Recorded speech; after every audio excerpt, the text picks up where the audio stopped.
नमस्कार दोस्तों, मैं रीमा कुमारी बिहार के सुपौल जिले से आज आपके सामने मुखातिब हुई हूँ।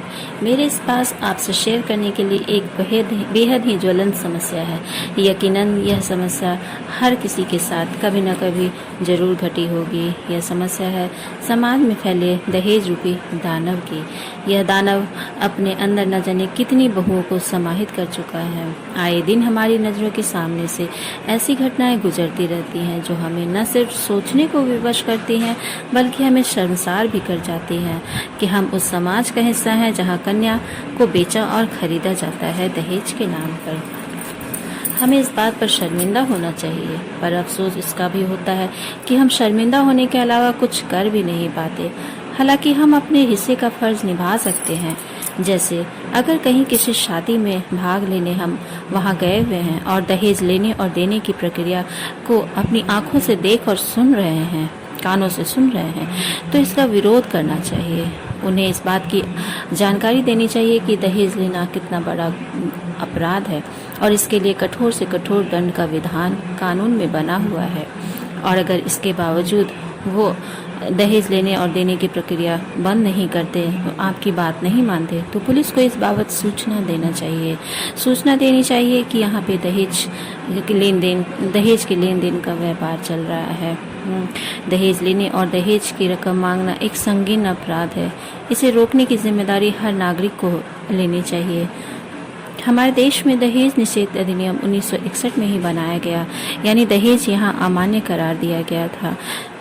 ज़रा सोचिए, वर्ष 1961 में ही दहेज निषेध कानून बन गया था और आज भी दहेज का व्यापार धड़ल्ले से चलता है।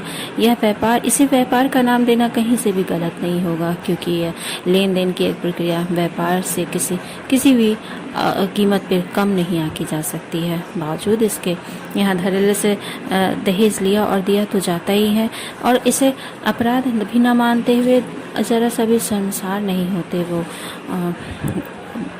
दहेज लेने और देने की स्थिति में अगर पकड़े भी जाते हैं तो भी पैसे देकर बच जाते हैं। कई बार दहेज लेने और देने के बावजूद भी कई विवाहिता को अपनी जान से हाथ धोना पड़ता है, क्योंकि थोड़ी रकम या जो भी रकम मांगी गई है दहेज में, उतने से दहेज रूप के लालची लोगों का पेट नहीं भरता और वो और ज़्यादा मांगने के चक्कर में विवाहिता की हत्या तक करने पर उतर आते हैं। ये कैसी अमानवीय कृत्य है जो ससुराल वाले करते हुए उन्हें ज़रा सी भी दया और शर्म नहीं आती। वे इतने निष्ठुर हो जाते हैं और पशुता की हद तक इतने गिर जाते हैं कि ये सोचना भी हमारे लिए शर्मसार करने जैसा है। मूलतः दहेज का अर्थ उस संपत्ति से होता है जो विवाह के समय वधू के परिवार वालों द्वारा वर के परिवार को दिया जाता है। शुरुआती दौर में यह सिर्फ बेटी की सुख सुविधा को ध्यान में रखते हुए देने की परंपरा थी, जिसे लड़की के पिता अपनी सामर्थ्यानुसार लड़के के पिता को देते थे। पुराने समय में यह वैसे उपहार की तरह होता था जिसमें कोई जोर जबरदस्ती नहीं होती थी। लड़की का पिता अपनी क्षमता अनुसार खर्च करने और दहेज की रकम में या सामान देने सभ्य होते समाज ने दहेज का स्वरूप पूरी तरह से बिगाड़ कर रख दिया। अब दहेज लेने वालों की गिनती सामर्थ्यवान लोगों में गिनी जाती है। देने वाले का सिर झुका और लेने वाले का सीना चौड़ा और सिर ऊंचा रहता है।